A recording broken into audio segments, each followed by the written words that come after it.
What is going on, everyone? This is the Powder Blue Podcast, and I want to give you a little background information on what exactly the Powder Blue Podcast is before we jump right into it. This is a podcast that myself, Jeff Mosher, and Frank Close created just a few weeks ago because we love Phillies baseball and we want to talk about them as much as possible. Now, we all know about myself. Jeff Mosher is an Eagles insider. He has his own podcast. He's a co-host with Adam Kaplan called Inside the Birds. Make sure you go follow that. It is tremendous. I guarantee it is the best Eagles podcast out there. And Frank Close, he is terrific when it comes to the game of baseball. He is very knowledgeable. He is the 97.3 ESPN's Phillies insider. So he's a media member. He goes to all the home games. So it is us three collaboratively working together to come out with phenomenal content for the Phillies. We know it's a dry time. We are trying to get through this. We post once a week at this very moment, of course, once a week. So this is a couple episodes in. The first few episodes, we wanted to focus on the audio quality, and we really wanted to focus on that side of it. Now we are going to implement video as well. This podcast is on Apple Podcasts, Spotify, Google Podcasts, and plenty more platforms out there. It's the Powder Blue Podcast, a Philadelphia Phillies pod. I am so excited to continue to do this and working with the video side as well. It's going to be awesome. Now, before we jump right into it, I just need to let you know that in this recording, I had to use one of my old webcams due to some technical difficulties with what we were using to record. So you will see a difference in visual, but that will be figured out for the future. So without further ado, here's the first visual Powder Blue Podcast. Hello and welcome to the latest edition of the Powder Blue Podcast. Baseball is still paused, as is a lot of the world, but we're still here to chat with you, our favorite listeners. Frank Close here with Jeff Mosher, Hunter Brody. How are you guys doing? Oh, just enjoying that quarantine life, man. Staring at my walls. Yeah, it's no fun right now. I'll tell you that for free. It is no fun. So Thank God for technology, though. I mean, if we didn't have at least this, where I could see Hunter, I could see you, Frank, we can talk. I mean, we can do these crazy things. Imagine if this were like, I don't know, 1981. What would we be doing with our lives? Would we even know about all the stuff that's going on out there? Huh? I mean, like, that's True. Maybe that's a real consideration. Maybe ignorance would be bliss, and we'd be living our lives until we all of a sudden were sick. But yeah. So the world has stopped, and so what are you doing with your sports life right now? I mean, Jeff, you're still hosting your show 12 to 2 on 97.3 ESPN. For now, yes. You've had plenty to talk about, I guess, from the Eagles, right? The Eagles have been busy this week, huh? Yeah, they've been busy with free agency. I mean, it's a weird thing, but I think in a very twisted way that everybody being home is kind of helping podcasts, because I know Inside the Birds, has done probably its best in the history, its 2-year history as far as listens and everything like that. So, hey, just like with this podcast, we're glad that with people home and looking for some kind of sports and looking for some kind of entertainment and thing to do, that we can provide that for people. And Hunter, have you been keeping busy in your with your sports desires? Man, now, unlike Jeff, you're not married, no kids. So what are you doing with yourself? Well, I started something new. Since the NFL has now allowed everyone to get all the free games, I am now rewatching the entire Eagles season, and then all those random games throughout week 1, week 2, week 3 that I didn't really pay attention to, like a Raiders Broncos game or something. I'm just throwing that bad boy on, no commercials. It's kind of beautiful. Is it this past season you're watching for Eagles? Yeah. Man. And I was thinking to myself, am I going to watch the games that I know end miserably? And yes, I am. Yes, I am. Did you think to yourself at all, if I'm watching this, how come the Raiders are watching this and are still signing Nelson Aguilar anyway? It's funny you say that. I mentioned this in my latest little Eagles conversation I did for Sports Talk with Broads. As much as he was a bust, 2017, if you signed up for Nelson Aguilar to be a bust for however many years he was here, except for one, and that results in a Super Bowl, you take that in a heartbeat. No doubt about it. Hunter, is, and maybe you don't know about this, but Major League Baseball has uploaded the last 2 full seasons of MLB in their entirety up to MLB.TV. So, Hunter, you can watch the entire Gabe Kapler era all over again. Are you kidding me? You're going to tease me with some Gabe Kapler right now? The man just watched 16 games of every single Eagle getting hurt, and now you want him to go watch Gabe Kapler. Wait, What kind of serious twisted question, though. torment do you wish upon this man? I have a serious question though. Of the last 2 years, what are the games, the Phillies games that you would want to see again? Are there any that really actually stand out? Yes, the Chicago Cubs walk-off grand slam by Bryce Harper. Yeah, so it's nice. We got some nice moments last season. Which Hector Neris blown save would I appreciate? I know which one. The one against Atlanta last year. Oh no, he blew the one against the Dodgers where it seemed like Hector Neris lost it from that point forward. That was early in 2018. So at any rate, Phillies fans, if you want to watch the last 2 seasons, they are fully available now on MLB.tv. And by the way, some really neat stuff I've seen out there. There's plenty of people sharing all kinds of old Philly stuff. So just get on Twitter and just look around. I mean, I saw Mickey Morandini's unassisted triple play. I remember that one against the Pittsburgh Pirates back in 1992. So I think the neat thing about this is that a lot of people have dug up some of their old favorites, and we get to watch them a little bit. So have you run into anything like that, guys? I haven't, but I've really, now that you mentioned it and I knew it was out there, I would actually like to go back and watch the Brett Myers 19 pitch at bat that he had in the playoffs. That was incredible. Absolutely. In fact, previous life, when I hosted another podcast, I had Brett Myers on to talk about that at bat. That was pretty special. Right around the time that he came back to town. We got to get him up here for his band, by the way. His band has been looking for the right venue to host his band to play, and it's one of those things where he's got to pack everybody up from Jacksonville and get them up here.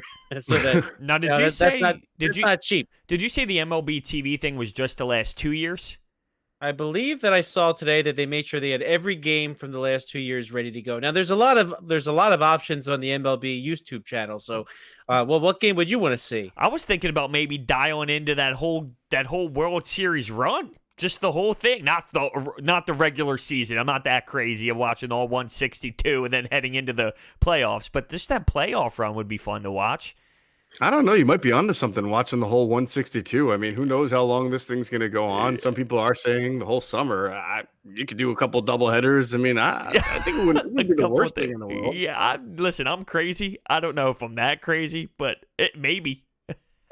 There's a guy I used to write with a little bit. I've actually known him for years. On Twitter, he's Phillies Dad 17. That's what he goes by. His name is Steve. But I remember back in 2011, he actually wrote something about an article for then the website that eventually became sportstalkphilly.com. But he wrote, "Hey, make sure you realize this is some of the best baseball you're going to see in your lifetime. Enjoy it while you can." Well, moments like this make me think that we should have enjoyed it while we could. So hopefully the next time we have the good old days that we're fully aware of those. Now let's talk for a minute about what's kind of going on within the Phillies organization right now. So interesting week here. So a lot of teams have announced a lot of minor moves. A lot of the non-roster invitees have been released. We saw, for example, the Nationals release Hunter Strickland. That's kind of one of those big name non-roster invitees that was in Nationals camp.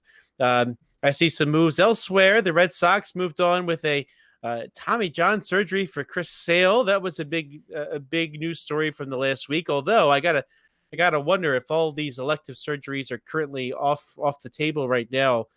He might have to wait for his Tommy John surgery, which means he's going to be backed up even more, which is significant for the Phillies too, because if that's where Sir Anthony Dominguez is going, he's not going to be able to have his surgery right away. Are you saying? You saying based off of Corona, they're not doing Tommy John's? Is that what you're saying? They're not doing any elective surgery right now, or at least they've asked people not to do them. So that includes these types of sports injuries where, your elbow can be out of whack, but you could still be living your normal life. So, but that unfortunately would mean that you can't get those types of surgery. So that's something significant in the Phillies world if that affects Sir Anthony Dominguez. And another thing, too, we didn't really hear any of the outcomes from the non-roster invitees to the Phillies. A couple of them had opt-outs for March 19th. We haven't heard any news. It's kind of funny. Sometimes the Phillies will update their rosters on their website, or sometimes they'll update their transactions page, but without actually announcing the moves. So I've been looking at that just in case, but nothing really going on from the Phillies side of things. Now, one thing that did happen this week is on Tuesday, a truck we make a big deal of the truck heading down to Clearwater. A truck collected supplies from Clearwater and went back north. So from what I understand, by Friday, the luggage truck came. It was mostly with the front office employees' luggage, that kind of stuff. But here's something that's kind of interesting that I learned this week. The Phillies locker room is still filled with the players' equipment. A lot of the guys might have grabbed their bats, balls, gloves, whatever that they felt that he needed to work out with. But their lockers are still in Clearwater, Florida, intact for the most part, again, unless they took something out. So that kind of makes me wonder. So do you think that they would go back to Clearwater for any games before we started a season? What do you think about that, Hunter? I think they need to have some sort of spring training. I never really thought about where it would be done, but I guess it makes sense for it to happen there. They have to have some sort of, games to get themselves going. We talked about this. It's not like the MLB can just go back and then, hey, here's the regular season without getting these pitchers to throw pitches or getting these guys to swing the bat. So I guess that makes the most sense for them to go to Clearwater and start swinging the bats a little bit. What do you think, Moshe? Yeah, no, I would think so. I thought that if this thing dragged into the middle of June or July, which it possibly can, I've heard July specifically with baseball, and we'll see what happens. Then it doesn't really make sense. I think every team could hold a 2-week spring training, which I think they would need, quote, spring training at their own facility wherever they are. But if this thing were to be able to be resumed within the next week or two, or even sometime in April, let's be more realistic, right? April is still a cold month, even though baseball is supposed to start around our parts, it would still be a cold month. So it would make sense to me if things were to resume, second, third week of April, if they would just go back down to Florida and Arizona for 2 weeks and then kind of kick it into full gear after that. So here's a question that I have for you. So let's say that they realize that's not an option. So yeah, if you're there in late April and May, it's not too hot, but once you get to June and July, I got a place in Clearwater. I've been down there in June and July. It gets pretty hot. Yeah. So would that be reason then to try to move some of the training up to the major league facilities? Do you think that that would work if some of the major league facilities happen to host some sort of spring training, Jeff?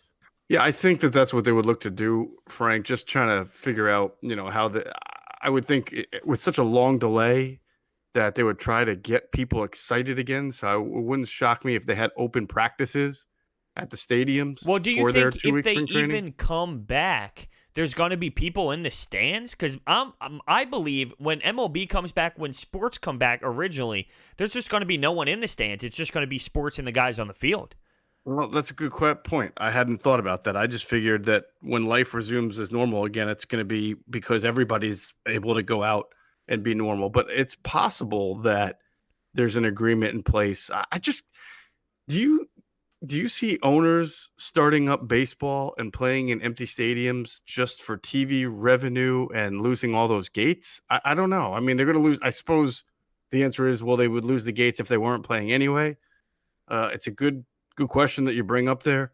I just think that if things are ready to start and it's summer already, then why go back to Florida and Arizona when it's warm enough to be, in your own facility? And to your point, if they're going to play in empty stadiums, then why do that in Florida when you can do it up here anyway? Well, it's very interesting. The KBO, the Korean Baseball Organization. Oh yeah, that KBO. Yeah,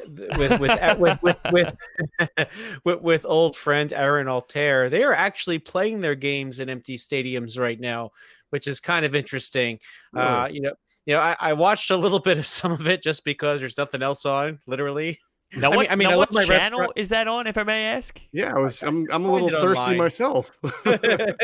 Actually, they should carry that kind of stuff, right? Get MLB TV, actually carry some of these games, so yeah, we can see all the ex-Phillies in the KBO. David Buchanan and Aaron Altair. Although Darren Ruff was supposed to be back in Giants camp and Tommy Joseph was in Red Sox camp, but there's some former major leaguers in the KBO we could enjoy watching while we're waiting, right? But no, but seriously though, I mean, they seem like they've got it started at least. So you talk about the revenue, but what's worse, not having the gate revenue or not having a full complement of games to get you through a full season where you think that you have a productive body of work? It's a great question. I've kind of thought about that. Like, the whole idea of sports being played in empty gymnasiums and arenas and ball parks, and would that at least satisfy our sports appetite to watch? I think it might for the novelty of it, but honestly, I do think once the reality set in, maybe after a few games, that there's like no sound, no passion, no atmosphere at a game that you're watching. I think that's going to be a big turnoff to the point where, and this could be for any sport, baseball, basketball, whatever. I think that people would have a hard time falling in love with it again, even with the layoff, after after maybe a few games, when they realize how dull it's going to look with zero people in the ballpark. Yeah, I think that's a good point. It's funny because it might change because we're going from no sports for so long to at least sports are there. I feel like maybe it would be different if we didn't have this block of nothing and we went from fans strictly to no fans, because then you just see the adjustment right away. I can't wait for that when everything starts to come back, and say you have like the Sixers on Monday, the Flyers on Tuesday, the Sixers on Wednesday, there's that Thursday with like nothing, and I'm going to feel upset that there's nothing to watch after a 6-month break of nothing at all. How do I adjust to that? I know it's funny to hear you guys say that, right? Because it's like when you go through a crisis like this, and everybody kind of says, "Well, this is such a reminder that sports is trivial. Anything that's entertainment is trivial, and that a lot of people are spending more times with their families. We're gonna remember that this thing is gonna teach us a lesson." And yet here we are saying, when this stuff comes back, man, it's like you're gonna have to tear me away from the TV to watch it.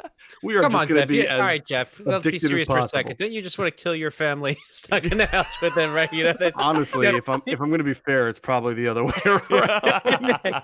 People ask, is this going to be a baby boom or is this going to be like a divorce boom? You know what I mean? Like having to have both spouses working at home at the same time with kids trying to do their jobs. This isn't easy, Jeff, right? Sure is not. So a lot of us are looking forward to when we can get out and do some things. So far, I'm managing okay because, let's face it, there's plenty to do to keep us occupied. Although I will say I'm cooking a little bit, just because it's something I can look forward to in my day, to make sure that I have something to look forward to, because I can't look forward to the game later. So I'll spend 4 hours baking bread since I can't get any at the store. But anyway, I don't mean to digress. But if the Phillies did decide to come up north and to have some sort of spring training in their city, if all teams were doing that. So here's a question. So instead of the Grapefruit League, instead of the Cactus League, if you're the Phillies, are you looking for opponents that you can travel to easily to play some games? So in other words, are we talking games with Baltimore, Pittsburgh? If you think about the cities, Washington, D.C. and New York, of course, they just happen to be close. But would a complement of games, in sort of the Eastern Seaboard, the Midwest do theirs, lots of Rangers, Astros, I guess, and then ended up in poor Seattle. They have nobody nearby.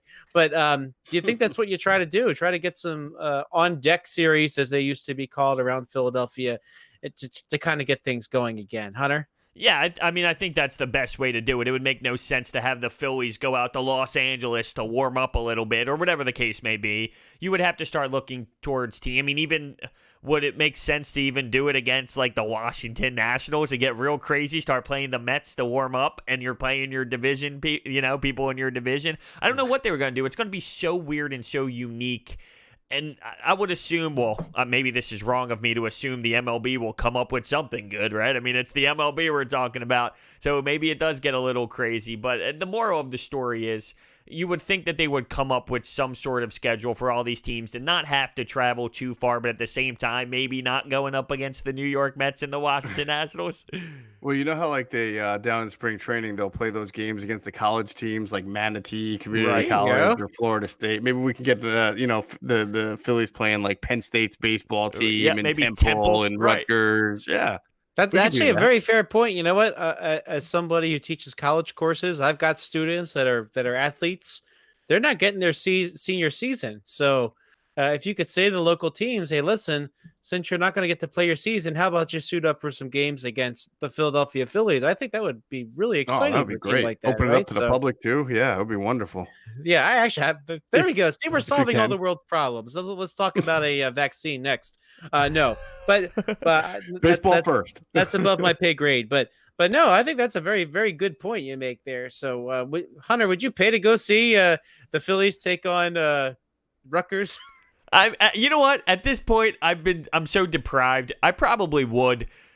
I probably would. The crazy thing is, think about this. We would have baseball this week. Yeah. Thursday, we'd see Aaron Nola maybe lose the first game against the Marlins because the Phillies can't beat the Marlins. Sean Rodriguez will hit a walk-off, right? Oh, come on. We're not doing that again. Jorge Alfaro. Oh man. Anyway, all right. Early I'm sorry. hook. I didn't mean No. Listen. No, but he's right, Hunter. I was thinking that yesterday and trying not to think about the fact that I was thinking that baseball was supposed to start this week. Think about that. This week. I know. It's actually, I can't even process that. It doesn't even feel real, you know? Like, we would have saw Bryce Harper's flow, like that sick flow, that lettuce he's been growing out all summer. We'd be seeing that out of the red bucket. By the way, that's a big shame. Well, listen, having said that, when I say a big shame, I'm keeping everything in the context of sports and baseball. I realize that not having baseball right now is not the biggest crime of the century, but Bryce Harper was absolutely raking in spring training, and he was loaded and locked, and now it stops. And, you know, that's unfortunate for him, really. I mean, I think that I tend to think that when guys start raking in spring training, they do tend to start the season hot. So it was unfortunate for him. It gets interrupted. Yeah, that's one thing that I think is a real shame, because Bryce Harper actually got a spring training this year, right? You know, JT Real Muto got a spring training this year, and I think for the Phillies, there's three things that they're going to really, really miss out on, and that's having Bryce Harper with a full spring training, having JT Real Muto with the full spring training, having Aaron Nola still in his prime. And that's another thing too. We're missing some of these guys in their prime, right? So, you know, an Aaron Nola start missed now is one less opening day start we're going to see of his in the future, right? You know what I mean? So it's when you have some talent like this, I think that is very unfortunate that we're going to be without that talent. Yeah, I just think real quickly, like last year with Bryce Harper, it was everything that happened in the offseason. John Heyman tweets this, he hates Philadelphia, he hates that. There was so much noise surrounding him. He finally got here. The hype was so big. It feels like he had an opportunity this spring training to just go play baseball. You know, it wasn't all about the offseason stuff, and it felt like mentally he was able to just clock in and be able to just focus on that part of it. Well, you know, that's definitely a valid point. But there are some positives that we're going to look forward to talking about in our next segment. Spencer Howard, ALEC BOHM, could this delay mean that they are with the Philadelphia Phillies at the start of the season? We'll be more with that and Larry Boa and Charlie Manuel on Twitter live. Not us, not with us, but they did it. We'll talk about that. Frank Close, Jeff Mosher, Hunter Brody. This is the Powder Blue Podcast. And we are back to the Powder Blue Podcast. Frank Close, Jeff Mosher, Hunter Brody. And, you know, one of the things that was really neat to see down in sunny Clearwater, by the way, I still can't believe like 2 weeks ago I was there, right? You know, I feel like you mention that every segment to just rub it into me and Hunter. Mosh, in case you forgot, Frank was in Clearwater just a little bit ago. Do you happen to own property in Clearwater, Frank? I wasn't aware. I do, but but my point is not that. My point is that it wasn't that long ago that I was watching Spencer Howard. You know, they kind of held him back. Was that in Clearwater, or where was that? Oh man. I guess we have more time to joke around now, right? So, anyway, it's some town that will be that will remain nameless, where the Phillies happen to train. Spencer Howard was kind of held back by the Phillies. He ended up getting to into one game before, unfortunately, the spring season had to be suspended. But Spencer Howard, somebody that the Phillies definitely have high hopes for, somebody that the Phillies thought that perhaps somewhere along the line in 2020 would be able to help the Phillies team. Another guy, ALEC BOHM, had a decent spring training. He didn't really show his power. He hit a lot of singles, but he played a decent third base.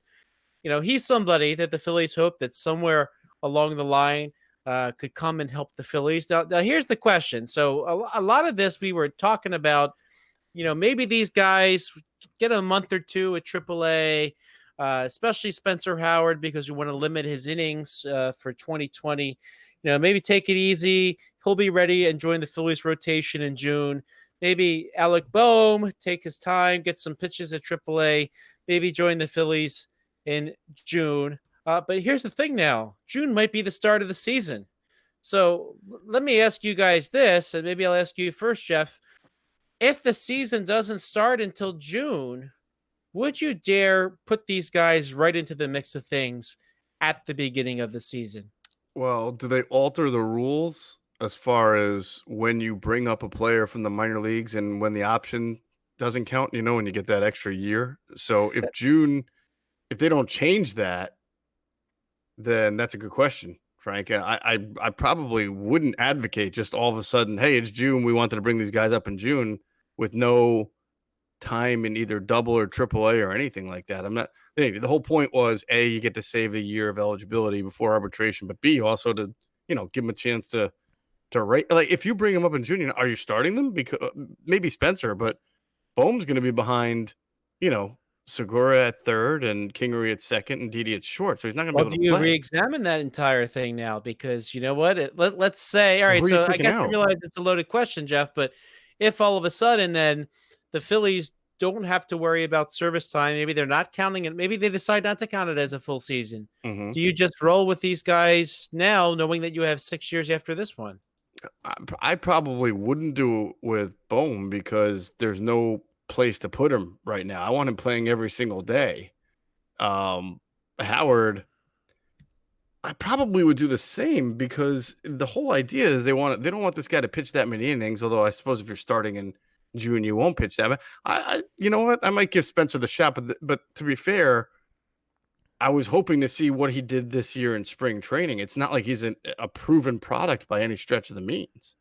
Yeah, we just want him to be. I agree completely with Moshe. No, I'm on the side normally of get these kids out there, have them play, and I want them playing all the time. But with this whole weird scenario that's going on, I could understand why Spencer Howard might be thrown in there so he can throw, and it's a smaller season. It's definitely less innings pitched than, but you're right. If it's June, if your idea was June, well, then this is the same amount of time he would have pitched anyway. But with Bohm, I don't know if he's ready to just get played in at third base over Gene Segura. Not that Gene Segura is going to be this elite defender anyway, but the knock on Bohm is he's probably not going to be a great third baseman, and you're just going to throw him right there in the fire in the middle of this whole weird season that's occurring right now.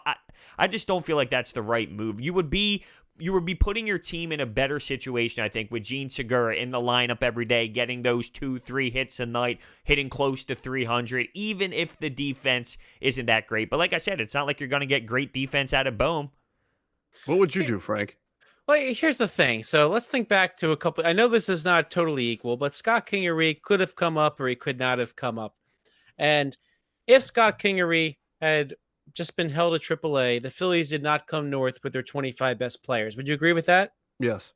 All right. So here's what I'm kind of wondering. I'm not sure I'm totally settled on this, but let's say this season ends up starting June 15th. All right. I'm just picking an arbitrary day. I don't know anything that would lead me to think that it's going to be June 15th. You know that the amount of time is going to be less. Now remember, the last two seasons, what month did the Phillies sort of fall off the face of the earth? Was it like around August? Right. So late August and September, right? Those were exactly the things that got Gabe Kapler fired, right? Mm-hmm. That the Phillies could not keep their stamina all the way to the end. So if you're starting in June, right, don't you think that at that point you wouldn't want to just bring your 20, now we're up to 26, your 26 best talented players there and just let them push to the end? That's what's in my mind right now. If you think of it that way, that that the season is going to be more of a sprint than a marathon like it usually is, although it's not going to be a total sprint, right? I mean, if you start mid-June, if let's just say they play a couple extra weeks still, and they're playing in worse weather than the Phillies did in the 2008 World Series, that they're still going to be very truncated. And if that's the case, don't you just push forward with the best talent that you possibly have and try to take advantage of a short season to make it your own? What would you think about that, Hunter? I just don't know if I can say, because I'm thinking about where would Bohm play, right? And it would be third base. So, like, are you trying to say that Gene Segura shouldn't be in the lineup over Bohm? I just don't know if I can go there right now. I don't know if I can commit to that. Even though Gene Segura could be lazy at times and things like that, and we saw him take plays off running the first base. I mean, he gets you 2 hits a night. He hits around 300. I can't say that ALEC BOHM, right now at least, will be able to do that. I have more faith in the Segura. Well, I can't take that out of the lineup. I got to ask you this, Hunter, before we move on from that. Now, Scott Kingery, right? He had no position when he first came up. Did he play a lot? He played all over the place. Right. So if Gene Segura becomes that guy, listen, if you say to a Gene Segura, like, look, we're tight right now. The season's short. We're trying to win. We're going to go all out. You'll play some third. You'll play some second. You'll play some short. By the way, Didi Gregorius is gone after this season. You could get shortstop right back. Do you think a guy like that would be ready to just jump in and play every day or most of the time just to make sure that the team wins? What's better, having Gene Segura playing a bunch of positions, or then you go to the bench and you play, whether it's why did I almost say Wes Helms? Neil Walker. Well, I'll say this. I have no idea where that Real came close from. there. If Neil Walker is perhaps your best bench player, like, would you rather have Gene Segura as your best bench player, or would you rather have not Wes Helms, but Neil Walker? I don't know why they are nothing alike. I don't know why I almost said that, but Jeff, wouldn't you want to have your best bench player be like near a starting level player?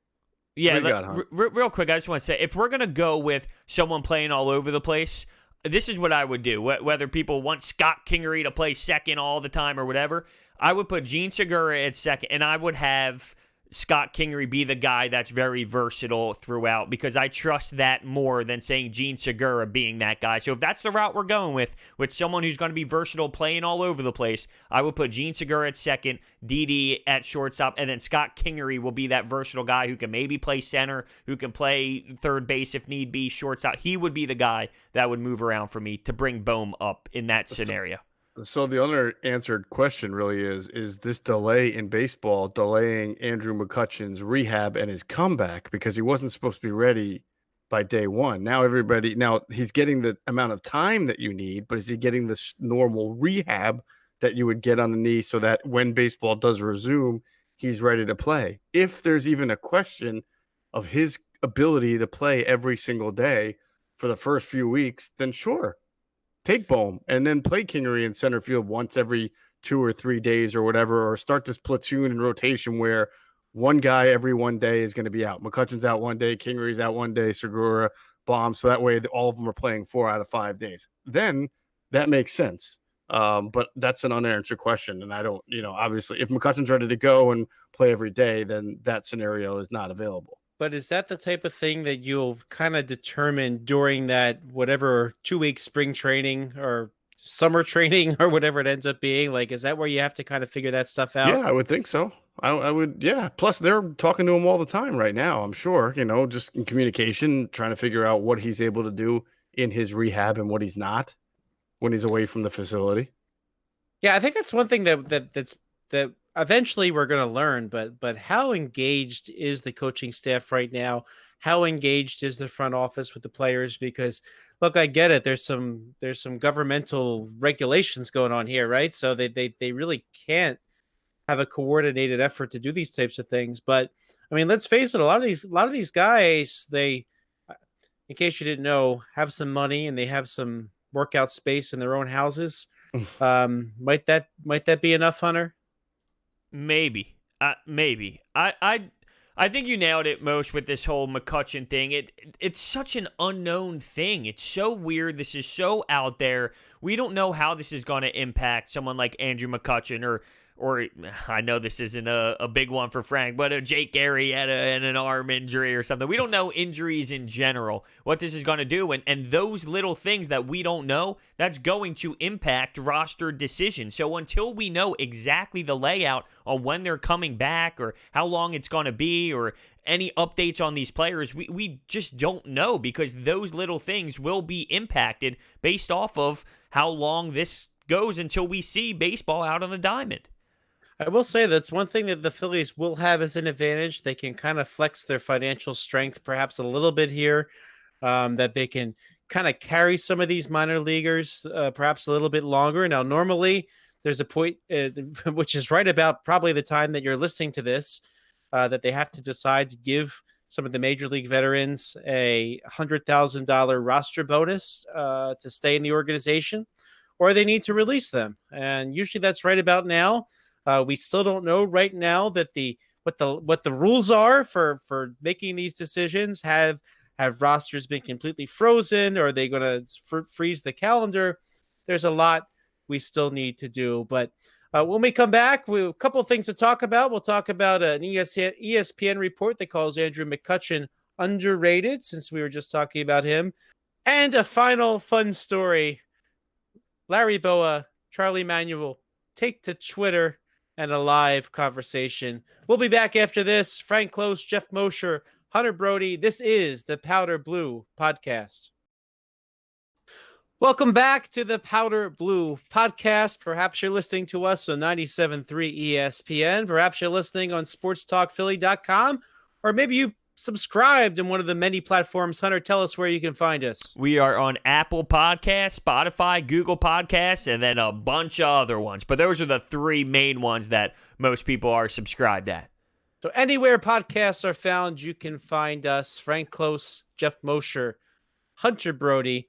And a couple things to talk about in our last segment here. So one of these was pretty interesting. So ESPN had an article, David Schoenfeld. He had a list of one player on each team that should be appreciated more than the baseball resume that they actually have. And the name that he picked for the Phillies was none other than Andrew McCutchen. Now, the Phillies spent a lot of money on McCutchen. And if you remember when the Phillies signed him, he got 3 years, and he got perhaps a little bit more money than a few people were expecting. And even McCutchen himself, when asked why he chose the Phillies, he said, "Did you see the money they gave me?" So McCutchen, yeah, he's paid well. But the thing about David Schoenfeld and ESPN, he says that McCutchen is more than the statistics on the back of the baseball card. He is more than what you get on the field. In other words, I have to say this, long before I was doing any type of sports media, I was a baseball fan. I love to go to the Phillies games in Pittsburgh. And why did I love to go to the Phillies games in Pittsburgh? Because they had a great team there with Neil Walker and Josh Harrison. Not Wes Holmes. But not Wes Holmes. But Andrew McCutchen was I loved Andrew McCutchen, and number 22 is always a number I used to always wear playing baseball back in the day. And, finally, there's a really good number 22. What do you think? What do you think, Jeff? Is Andrew McCutchen somewhat underappreciated in terms of the whole picture, not just the statistics? I wouldn't say underappreciated. I think people really loved Andrew McCutchen in the 59 games he played for the Phillies before getting hurt. I mean, he was doing his job as the leadoff hitter. He was about 380 on the on-base percentage, which had been his highest since his, when he was a 4 or 5-time All-Star with the Pirates. He had 10 home runs in 60 games. So you do the math there. I mean, he was on pace for his normal 20-something, 80-something, 380 on-base. But he was on pace to be the type of player, close to at least, that he was when he was a 5-time All-Star and an MVP candidate with the Pirates. So I was really enjoying him. I mean, first game, right? Home run, first pitch, debut. I wouldn't say underappreciated at all. In fact, there was quite an uproar in Philly at Gene Segura for his base running blunder that kind of led to McCutchen hurting his knee. So I think he's properly appreciated. I think Philadelphians felt robbed last year when he hurt his knee because he was doing such an excellent job. In fact, I think his leadership, he flat out this season when he came back to camp said, no, I told Gene not to worry about it. Mhm. I think he showed tremendous leadership even in response to that situation. Hunter, what do you think about this? Yeah, funny story about that home run, by the way, at opening day. I was at opening day, and the line was so long to get in, I missed it. This line was, you have no clue. It wasn't moving. No, people were pissed. So many people had the My Teams app, and we were just watching it on the My Teams app in line because it just wasn't moving. And we got there so early. Jetro was so packed that you could just park in the middle of the lanes. I mean, it was reckless down there on that day. But yes, I missed that. But I did see Bryce Harper walk up to home plate for the first time. But when it comes to underappreciating him, I don't think we did that. I just feel as if maybe we recognized how meaningful he was once he did go down. But it wasn't like we weren't appreciating him when he was here. But you just saw the difference in what everybody could do in that lineup once he was gone. Yeah, and the Phillies said afterwards that he was going to be a presence on the bench, that he was not just signed to be the player on the field. I mean, let's face it, could you replicate those numbers with somebody easily enough? I mean, I think you could. You could find somebody who was affordable for maybe even less money, right? But I think that he's somebody who's worth every penny, and it was really unfortunate that the Phillies did not have the opportunity to have him on the field last season. Hopefully a full healthy season will make a tremendous difference. Now, one last thing I want to talk about before we close this week. So on Sunday evening, so Charlie Manuel, he hasn't totally said what it was, and that's okay. I mean, he was a little under the weather. He had a few treatments for his health, and that's okay. We don't need to know the specifics, right? But he just returned home after another treatment, and he spent Sunday evening on Twitter live with Larry Boa having a conversation while Larry is on Charlie's iPad next to him on Facebook Live. What did you ever expect this bromance to happen, Jeff? Charlie and Larry? Yeah, I could see that. Old baseball guys, absolutely. Now, could I have ever expected them to take to social media and do that? No, but if they were going to do it and you told me they were going to do it, I figure it would have looked like the way that they did it.